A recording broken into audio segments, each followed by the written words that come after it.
જે આપણું ચૌધરી સમાજનું દંપતી છે, તો આપણા સમાજના વ્યક્તિઓને આપણી જ દીકરી બીજા સમાજના લઈ જાય એ પાછી લાવવા માટે હાથ જોડવા પડે. આ ક્યાં સુધી યોગ્ય છે? તો હવે સમય આવી ગયો છે, લડી લઈએ. કારણ કે આપણા સમાજની દીકરીને પણ કોઈ બીજી સમાજનો હાથ અડાડતા અને એના હામી આંખ કરતા હાથ વાર વિચારવો જોઈએ. રબારી સમાજ બાદ ચૌધરીની દીકરી પાછી લેવા માટે ચૌધરી સમાજના લોકો પણ આવ્યા મેદાનની અંદર. ખુલ્લેઆમ શું કહી દીધું તમને બધા લોકોને વિડીયોની અંદર બતાવવા જઈ રહ્યો છું. નમસ્કાર મિત્રો, ફરીવાર એક નવા વિડીયોમાં તમારું સ્વાગત છે. સૌપ્રથમ મિત્રો વાત કીધું યુટ્યુબમાં પહેલી વાર આવ્યો હોય તો સબસ્ક્રાઇબ કરી નાખજો અને ફેસબુકમાં જોતા હોય તો ફોલો હોય છે કરી નાખજો.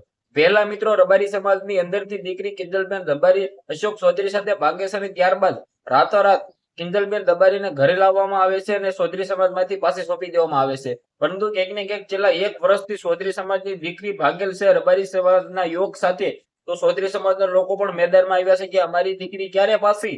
તો સૌથી મોટા સમાચાર મળી રહ્યા છે બેક ટુ બેક. તમને બધા લોકોને વિડીયોની અંદર આગળ બતાવવા જઈ રહ્યો છું. વિડીયો એન્ડ સુધી જોતા રહેજો, જરા પણ સ્કીપ ન કરતા. સૌપ્રથમ મિત્રો વાત કીધો સબસ્ક્રાઇબ પણ કરી નાખજો, જેથી તમારા સમક્ષ આવીને પલે પલની જે પણ ડિટેલ્સ આવે એ પણ તમારા સમક્ષ પહોંચાડ કરું. હાલ તમે બધા લોકો જાણતા છો કે કિંજલબેન રબારીનો જે મામલો મેદાનમાં હતો, આ મામલાને લઈને ક્યાંક ને ક્યાંક રબારી સમાજના લોકો ખુલ્લેઆમ લડી લેવાના મૂડમાં હતા. પોતાની દીકરી પાછી લેવા માટે જે સંગઠનો ભેગા થયા હતા, જે નારાઓ લાગ્યા હતા, જે મેદાનની અંદર આવ્યા હતા લોકો, અને આવું પણ જોઈએ ભાઈઓ. પરંતુ જે રીતે ભાઈઓ છેલ્લા 1 વર્ષથી ચૌધરી સમાજની દીકરી પણ રબારી સમાજના યુવક સાથે ભાગેલ છે અને એ મા બાપ રડી રહ્યા છે.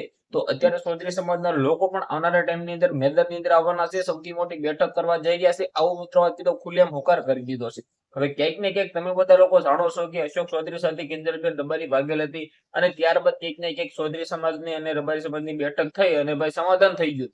તો ભાઈ આ પણ સમાધાન થવું જોઈએ, આવું પણ ચૌધરી સમાજના લોકો કહી રહ્યા છે. છેલ્લા 1 વર્ષથી ભાગેલ છે, તેમના મા બાપ ગરીબ છે, લડતા પરંતુ ક્યાંક ને ક્યાંક પાછી ન મળી અને રડી રહ્યા છે. તો તમારા આના વિશે શું કેવું છે, તમારી શું રાય છે, જે પણ હોય કમેન્ટ ની અંદર અવિચાર અને વિડીયો બને એટલે શેર કરી ફોલો કરી નાખજો. ધન્યવાદ.